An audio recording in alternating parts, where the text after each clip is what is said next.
Marlène et Jean-Claude sommes très heureux de te présenter une émission très spéciale afin de comprendre les faits d'actualité. Merci pour ta fidélité. C'est toujours avec joie que je t'accueille au nom du Seigneur Jésus de Nazareth. Nous avons vu précédemment le baptême de Jésus-Christ. Aujourd'hui, nous verrons le baptême et le Saint-Esprit. Les références bibliques sont Matthieu 3, verset 16, Matthieu 3, verset 16,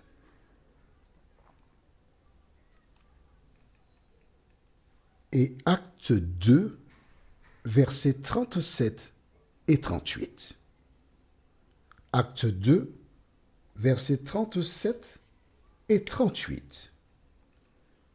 Juste avant d'aborder le thème, prions. Notre Seigneur et notre Dieu, nous voici encore, affamés, car nous voulons connaître ta volonté. Nous voulons comprendre le processus afin de faire non pas notre volonté, mais la tienne seule, Seigneur. Alors merci pour ta présence.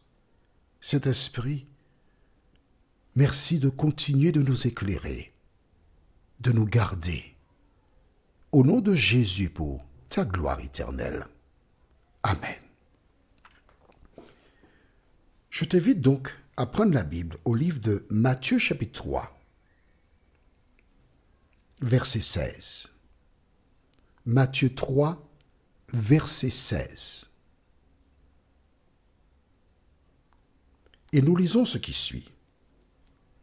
Dès que Jésus eut été baptisé, il sortit de l'eau, et voici les cieux s'ouvrir comme une colombe et venir sur lui.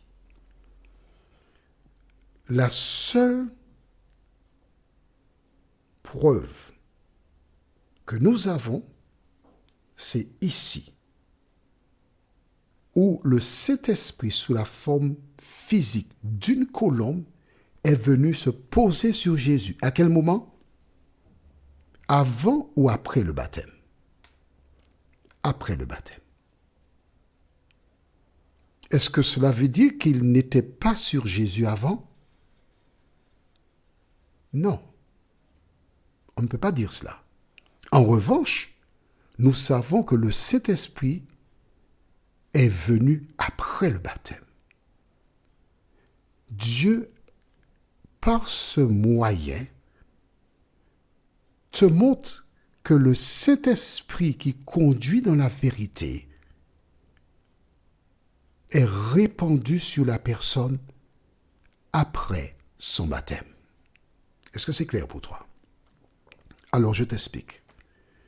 Le Saint-Esprit, ce n'est pas une force de Dieu. Le Saint-Esprit est la troisième personne. Je dis troisième parce que c'est ainsi que c'est écrit dans Matthieu 28, verset 20.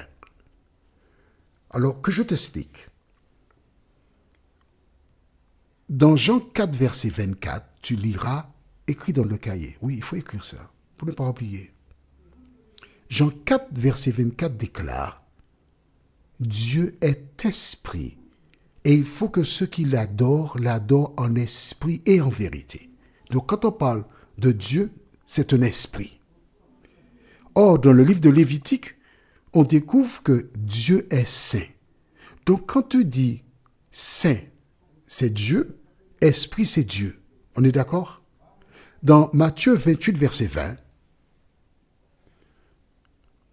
nous lisons « Et voici, je suis avec vous tous les jours jusqu'à la fin du monde. » Dans verset 19, « Baptisez-les au nom du Père, du Fils et du Saint-Esprit. » C'est ça qui est écrit dans la Bible. Donc, 3 signatures, si tu préfères. Le Saint-Esprit agit de différentes manières. Premièrement, là, toi qui m'écoutes, tu n'es pas rebaptisé. D'accord? Mais le Saint-Esprit te permet de comprendre la parole. Il est à l'extérieur de ta personne. Pourquoi? Parce que tu découvriras plus tard, la Bible présente ton corps comme étant le temple du Saint-Esprit. C'est-à-dire que le Saint-Esprit, il désire habiter en toi. Mais aussi longtemps que tu n'as pas accepté Jésus comme sauveur personnel, aussi longtemps que tu n'as pas donné ton cœur à Jésus, c'est l'autre qui se trouve en toi. Je veux dire, tu as un conducteur. Et ce conducteur-là, c'est lui qui t'emmène faire le mal. Mais quand tu acceptes Jésus comme sauveur personnel, tu changes de conducteur le jour de ton baptême parce que le Saint-Esprit vient et il habite en toi. Et là, il t'accompagne afin que tu fasses le bien. Tu as compris? Avant le baptême, il n'habite pas en toi, mais il souhaite habiter en toi. Quand tu acceptes Jésus, à ce moment, il vient habiter en toi pour te transformer. Allons au livre de Actes des Apôtres, chapitre 2, et tu comprendras mieux. Actes chapitre 2. 40 jours après la Pâque, donc après le décès de Jésus, les disciples se trouvaient... Alors, juste une petite parenthèse. Tu as vu que le Saint-Esprit est descendu sur Jésus. À aucun moment, tu as entendu Jésus parler en langue. Est-ce qu'on est d'accord? Il a dit 2 fois des choses dans des langues étrangères, mais il y avait une traduction avec ce qu'il a dit. On est d'accord? 2 fois seulement. Donc, comme des personnes soutiennent que lorsqu'on a le Saint-Esprit, on parle dans des langues que personne ne peut comprendre, Jésus, ton modèle, mon modèle, il n'a jamais connu ça. Hein? Alors pourquoi portes-tu attention à ce que disent les gens? Allons dans Acte 2, donc. 40 jours après, la Bible déclare que le Saint-Esprit descendit sous forme de langue de feu. Il te faut lire ça dans Acte 2 à partir du verset 1er. Ils étaient tous ensemble, unis, ils ne faisaient plus des cancans, des histoires. Ils avaient compris que ce qui est important, c'est de préparer des hommes pour le retour de Jésus. Jésus leur avait dit de rester à Jérusalem. Pourquoi?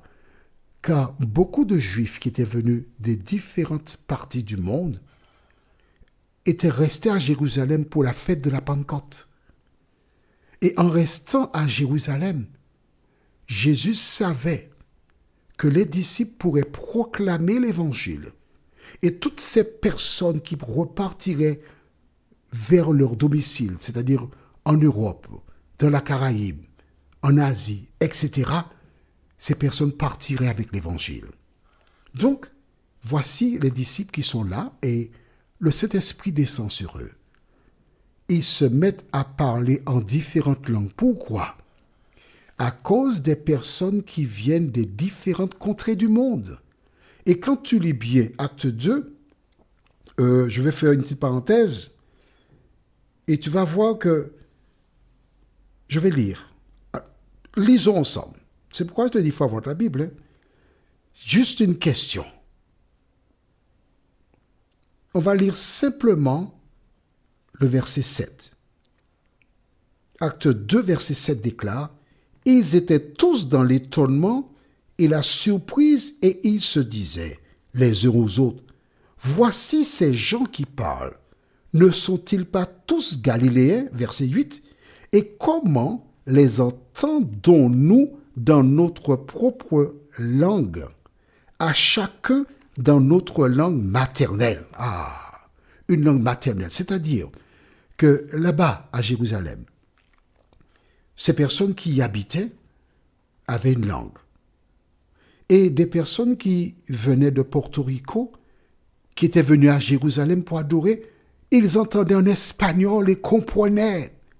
Ceux qui venaient de la Guadeloupe, ils comprenaient en français, et ainsi de suite. Et quand tu lis le chapitre, tu vois que ce sont des langues connues qui furent utilisées. Est-ce que c'est clair pour toi? Si tu as des questions, Tu as mon numéro de téléphone, ne te gêne pas. Maintenant, lisons versets 37 et 38. Pierre prit la parole et proclama l'évangile. Verset 37 déclare, « Après avoir entendu ce discours, ils eurent le cœur vivement touché et ils dirent à Pierre et aux autres apôtres, « Hommes frères, que ferons-nous » Pierre leur dit, « Repentez-vous. » Ça, c'est la première chose qu'il faut faire, te repentir. Ensuite, « Et que chacun de vous soit baptisé au nom de Jésus-Christ pour le pardon de vos péchés, et vous recevrez le don du Saint-Esprit. » Le Saint-Esprit descend sur des gens, entre habiter en eux après leur baptême. Ce fut le cas pour Jésus. Ce sera aussi le cas pour toi. Ne tarde pas. Prions. Notre Seigneur et notre Dieu, merci pour la parole. Merci pour la vérité. Merci parce que tu ne nous as pas laissés orphelins. Tu nous nourris. Tu nous montres le chemin à suivre. Alors Seigneur, continue ton œuvre en nous et permets que nous puissions appliquer la parole dans nos vies. Nous t'en prions au nom de Jésus pour ta gloire éternelle. Amen. Que l'Éternel continue de te guider dans toute la vérité et il me tarde de te retrouver. Nous sommes parvenus au terme de notre réflexion. Si d'aventure tu as une question, il te suffit d'envoyer un message par le biais de WhatsApp au numéro suivant, plus 596 696 88 93 93. Et alors Jean-Claude, moi, je me ferai un réel plaisir de répondre à ta question.